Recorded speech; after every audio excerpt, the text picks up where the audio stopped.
नमस्कार. हे बघा, आज बनवत आहोत आपण टुटी फुटी. टुटी फुटी म्हणजे जे पान खातो त्यामध्ये वापरली जाते ती टुटी फुटी.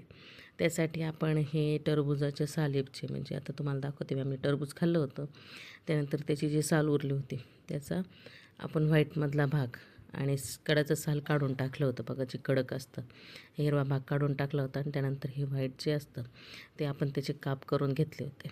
असे छान मस्त असे काप बनवून घेतले होते. त्याची साईज पण असे मिडियम घेतली होती, खूप पण बारीक नाही करायची.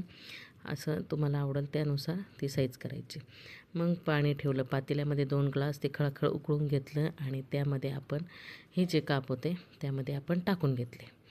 हे पहा, अशा पद्धतीने आपण टाकून घेतले. त्याला छान फेस पण सुटला होता, ते खराब असतो ते गाळून घ्यायचं असतं आपल्याला, चमच्याने काढून टाकायचं. चांगलं असं खळखळ उकळून द्यायचं, थोडं सॉफ्ट होऊन द्यायचं त्याला, जेणेकरून आपली टुटी फुटी एकदम सॉफ्ट आणि मस्त लागत स्पंज टाईपमध्ये.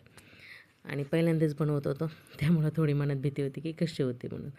त्याला हलवून घेतलं अधूनमध्ये आणि मग त्यानंतर असं पारदर्शक झाल्यानंतर खाली काढलं. बघा, कलरच चेंज झाला त्याचा, असा मस्त कलर झाला आहे त्याचा आणि थोडी सॉफ्ट पण झालेली.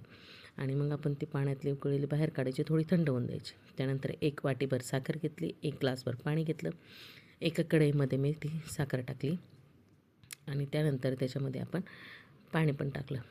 पाणी पूर्ण ग्लासभर न टाकता ह्याला मावेल इतकंच पाणी आपल्याला त्याच्यामध्ये टाकायचं आहे. त्यासाठी मी ग्लासभर घेतलं होतं, पण त्यातलं थोडं पाणी तसंच शिल्लक ठेवलं. आणि हे बघा, असं दोन्ही मिक्स करून घेतले. असं एवढं पाणी मी ठेवलं. लागलं तर आपण परत ॲड करू शकतो, लागली तर साखर पण ॲड करू शकतो. त्यानंतर ते छान उकळून घ्यायचं, एकदम असं मस्त खळखळ उकळून घ्यायचं. हे बघा, असं उकळून घ्यायचं. एकतार नाही झालं तरी चालतं, पण साखर पूर्ण विरघळली पाहिजे.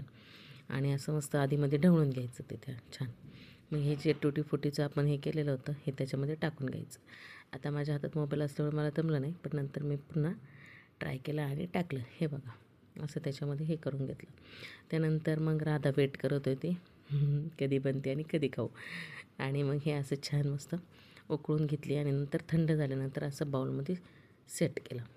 आणि त्यानंतर आपण त्याच्यामध्ये खायचा कलर असतो, हा कलर मी एवढासाच टाकला, पण ते खूप सारा कलर त्याच्यामध्ये मिक्स झाला.